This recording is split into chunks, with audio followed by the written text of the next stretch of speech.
Աստվածաշնչյան հայտնություններ Զոյա Ասլանյան կամ Զոյա Ղարիբյան Հավատացյալ հովիվն ու գայլը Հովի գործն է պաշտպանել իր ոչխարներին տարբեր վտանգներից Եթե ձորն են ընկել դուրս բերել այնտեղից Եթե հիվանդացել են ուշադիր լինել, խնամել, բժշկել Բայց հովի ամենակարևոր գործը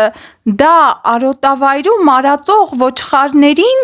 գայլից պաշտպանելն է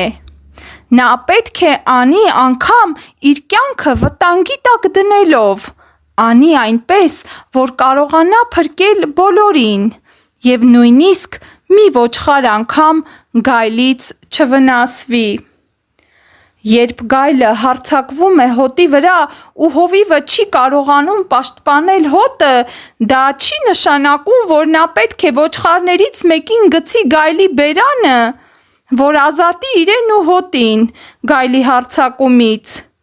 Այն հովիվը, ով կվարվի այդպես,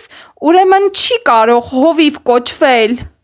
Մեր օրերում շատերն են անցել հովվական ծառայության Բայց ի զարմանս ինձ,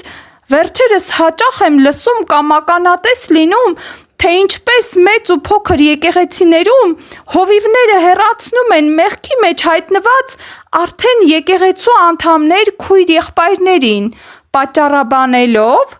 որ նրանք բռնված են դևերով ու պետք է նրանց հեռացնել եկեղեցուց, որ մյուսներին վնաս չլինի Այդպիսի մի իրավիճակի ես ականատես եմ եղել Մի մեծ ճանաչում ստացած եկեղեցու հովիվ կոնֆերանսի ժամանակ ծառայություն էր անում Կոնֆերանսին մասնակցում էր նաև դևերով բռնված մի կին ու այդ հովիվը արգելեց ծառայողներին շփվել նրա հետ Զարմանալին այն էր, որ այդ հովիվն ու իր եկեղեցին կատարում էին մարդկանց դևերից ազատագրման ծառայություն Ես գտնում եմ, որ այն հովիվը, որ վախենում է գայլից, չի կարող հովություն անել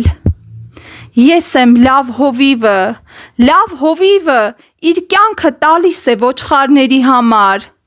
Իսկ վարձկանը, որ հովիվ չէ և ոչխարներն էլ իրենը չեն, երբ տեսնում է գայլը գալիս է, թողում է ոչխարները և փախչում Ինչպես հայրն է ինձ ճանաչում, ես էլ ճանաչում եմ հորը և իմ կյանքը կտամ իմ ոչխարների համար Հովհաննեսի ավետարան 10-րդ գլուխ 11-15 համարներ Այսինքն հովիվը իր կյանքը պետք է դնի եկեղեցու անդամների համար Եթե հովիվը իր կյանքի համար վախենալով զոհում է իր ոչխարներից մեկին, նշանակում է նա այլևս չի կարող այդ դերում լինել Իսկ մեր օրերի եկեղեցիներում հովիվները, երբ նորադարձ ու հաստատուն հավատք չունեցող հավատացյալների հետ աշխատելիս հանդիպում են դժվարությունների, եկեղեցուց դուրս են անում ու գցում են գայլի բերանը Իսկ ինչ է մեզ ասում ու սովորեցնում Հիսուսը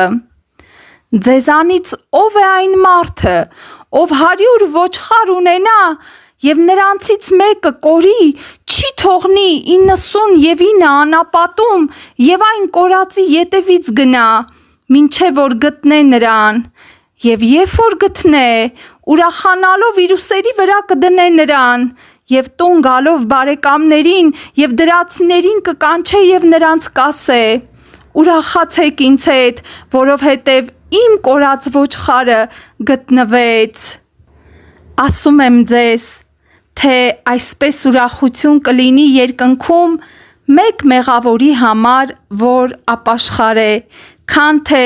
99 արդարների համար, որոնք ապաշխարության կարիք չունեն Ղուկաս ավետարան 15-րդ գլուխ 3-7 համարները Այս խոսքում երևում է, թե Տերը ինչ մեծ կարևորություն է տալիս մեկ մեղավորին դարձի բերելուն։ Նա մեզ հասկացնում է, որ դա այնպիսի մեծ ուրախություն է, որ ուսերի վրա դնելով է բերում կորածին, ու որ երկնքում այդ մի կորածի փրկության լուրն ավելի մեծ կլինի, քան արդեն ապաշխարածներին։ Եզեկիել 34-ում գրված է հովիվների մասին, որտեղ պարզ երևում է, թե Աստված ինչպես է նման հովիվներին քննադատում ու նաև բարկանում նրանց արարքների վրա։ Եթե հովիվը եկեղեցու անդամներից մեկի թերությունը տեսնում է ու մատնացույց անելով քննադատում է ու դուրս շպրտում այդ անձին, ուրեմն հովի մեղքն ավելի մեծ է, քան որ կռվելով ու դուրս շպրտելով նրան նպաստում է նրա կործանմանը։ Եղբայրք, եթե ձեզանից մեկը մոլորվի ճշմարտության ճանապարհիցը և մեկը դարձնե նրան, թող գիտենա, թե մեղավորին իր մոլորության ճանապարհիցը դարձնողը մի հոգի կփրկե մահից և մեղքերի շատությունը կծածկե։ Հակոբոս 5-րդ գլուխ։ Եթե հովիվը